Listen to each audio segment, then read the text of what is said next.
My dog Bailey has epilepsy. His diet is one of the variables I manage carefully because certain ingredients and dietary changes were triggering his seizures. Bailey unfortunately did not do well on the Purina NeuroCare. His neurologist explained that not every epileptic dog responds well to it. Her recommendation was to transition him to an AAFCO feeding trial food. So I switched him to the Purina Pro Plan Sensitive Skin and Stomach Salmon and Rice formula. That's a mouthful. AAFCO certification with feeding trials means that real animals aided in a controlled study and their health was monitored and confirmed.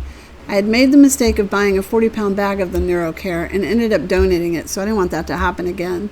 So I appreciate that the Purina Pro Plan foods come in different sizes. So I started with a 16-pound bag this time, and we followed the transition protocol on the bag. The smaller bag let me complete the full transition and confirm Bailey was doing well before investing in a larger quantity. Bailey's doing well on this food. His digestion is stable. Today is 1 month since his last seizure and 2 weeks since we completed his food transition. He has returned to his normal, energetic self, even managing to rip a toenail. That's why he's in the boot.